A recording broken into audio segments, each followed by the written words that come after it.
Hey everybody, it's Jason Blaha here, and today I want to chat with you guys a little bit about understanding training volume and why I recommend different amounts of sets for different people. And this is really something we run into a lot because we'll say things like the optimal hypertrophy range for volume is 10 to 20 sets roughly.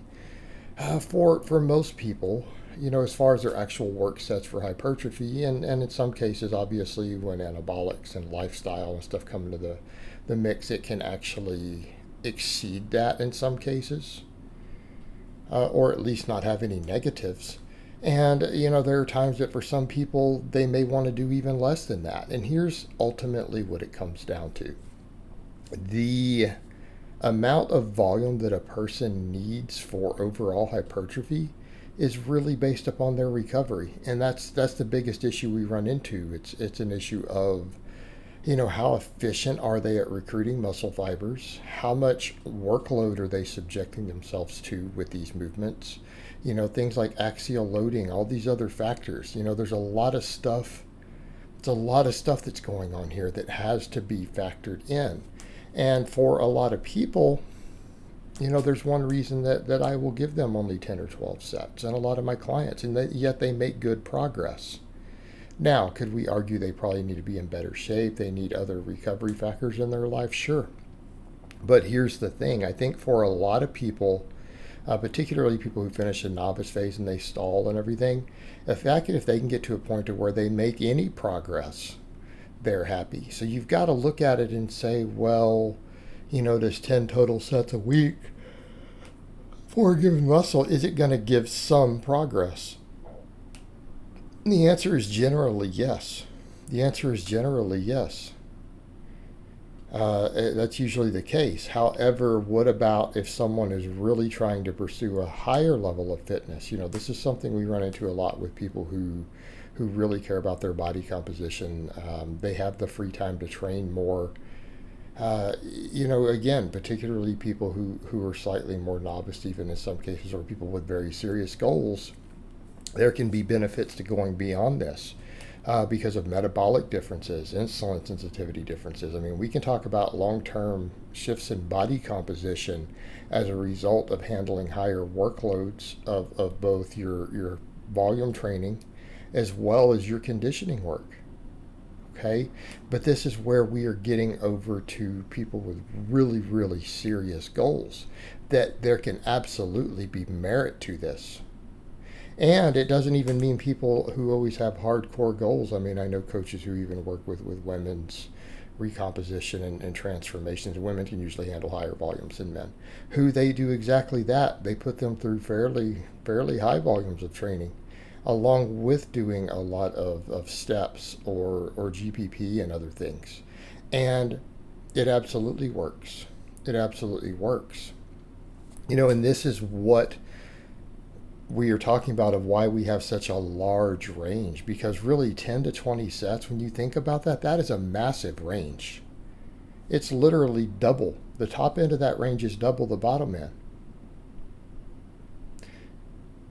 And we deal with a great deal of individual differences, because here's the other thing.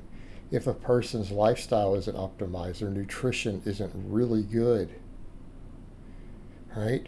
They're not eating enough carbohydrates, they're not eating, maybe not protein overfeeding. You start getting up in that 20 set or even higher range. Okay, and if they're not in good shape because they haven't been doing conditioning, they're going to end up with less gains. But if they do it all right, that person is going to end up potentially, particularly if the diet end is really dialed in, that's the point where people recomposition over time. Even if they're gaining or losing weight, these are the sort of people who can oftentimes gain a little bit of muscle in a deficit, or the people who can lose a tiny little bit of fat while lean gaining. Okay, but that requires a great deal more dedication. And it doesn't mean you have to have the most hardcore goals. That's a person who says, look, I'm going to consistently just do whatever it takes to maximize progress. But the lifestyle commitment and time commitment is more serious there. because they're pursuing multiple things at once with it. Okay, there's a lot more going on. And yes, in those cases, that is where you can see the most extreme transformations. But what are we looking at? These are people who are generally very, very tight on their diet and their macros. These are people who are generally protein overfeeding, meaning they're not just saying, hey, how much protein do I need to gain muscle? They're saying, how much protein can I consume that will affect thermic effect, nutrient partitioning, body composition the most? Right? Are they trying to minimize fat gain while in a surplus, entirely minimize it? Well, your macros and stuff start to really matter at that point. Diet quality matters. No deficiencies in your diet. Is your gut health on point? Are you eating enough fruits and vegetables? Okay, these matter. Are we looking at how much axial loading? Are we looking at things like stimulus to fatigue and stuff like that in their total training volume?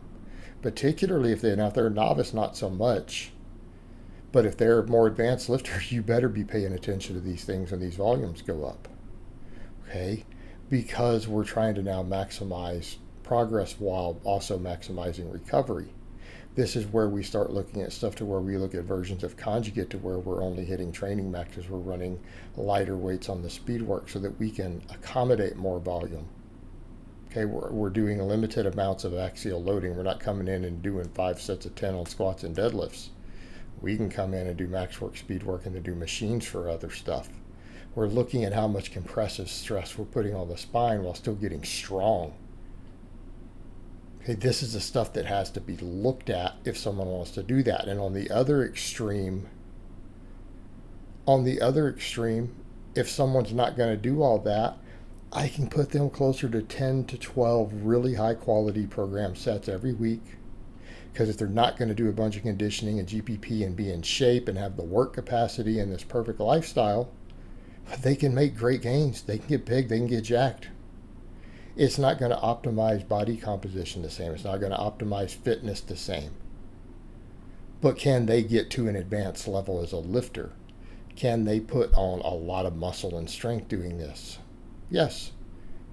It may not optimize everything, but it will still make them, if done correctly, they're still going to be bigger and stronger than the vast majority of people in a gym. It's still going to work, but the time commitment and the discipline commitment is going to be considerably lower. So this is what we're looking at, because this is stuff that people have to really and truly think about with these things. All right, guys, but that's really all I have to say on that today. I hope it's been informative, and I'll talk to you guys next time.